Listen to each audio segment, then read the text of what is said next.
one of the most innovative companies in recent decades can now do business with the world's most influential CEOs. That's a big surprise. What neither Apple fans nor admirers of the charismatic and whimsical Elon Musk could have imagined even in their dreams is new. Still, one of the most innovative companies in recent decades and one of the most influential and visionary bosses of our time is the iPhone maker and SpaceX, the rocket launch company founded by Musk. They seem to be discussing the possibility of a business partnership. Before we continue, please don't forget to like, share, and comment on this video. Subscribe to the channel and turn the notification bell on so you don't miss our next video. The news was announced by the billionaire himself. In a post on Twitter, the world's richest man announced that SpaceX and Apple are in talks about his iPhone satellite service. Discussions between the two companies basically revolved around providing satellite connectivity for iPhones via Starlink, a satellite internet service provided by SpaceX. The iPhone team is super smart. We've had some promising conversations with Apple about Starlink connectivity,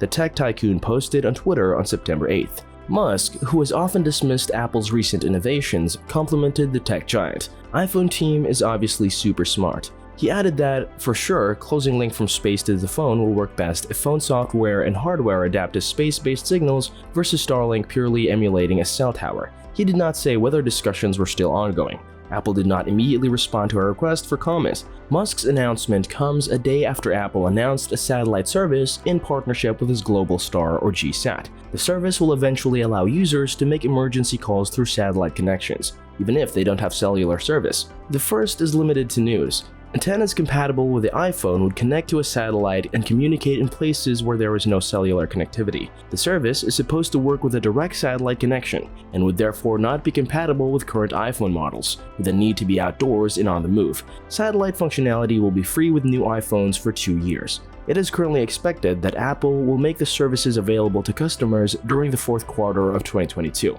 There is no assurance that the service launch will occur, Globalstar said in a regulatory filing. Long feud.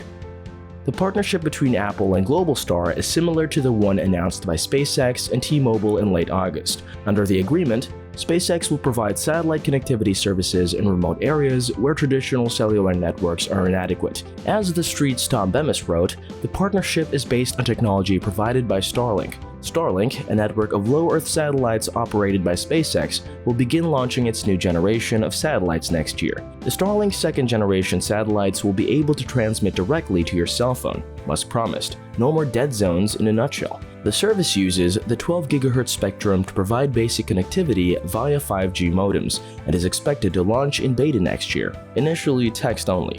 Given that billionaires and executives at Musk's electric car maker Tesla are constantly criticizing Apple, it's surprising that Musk is meeting with his Apple. In February, Tesla chief and his designer Franz von Holzhausen said Apple hasn't invented anything in a long time. Oh my god, I've heard about Apple products. Now it's like there's nothing to look forward to. Right. Franz von Holzhausen told Spike's Car Radio in February, "I feel like it's just a continuation. It's kind of a slight refinement of the same thing," he said. Inspirationally, it's been hard to get, super motivated by what they're doing. In May, Musk himself did not hesitate to attack Apple by taking a stand on the controversial fee that the maker of the iPad and the Apple Watch applies to in-app sales as well as in-app purchases.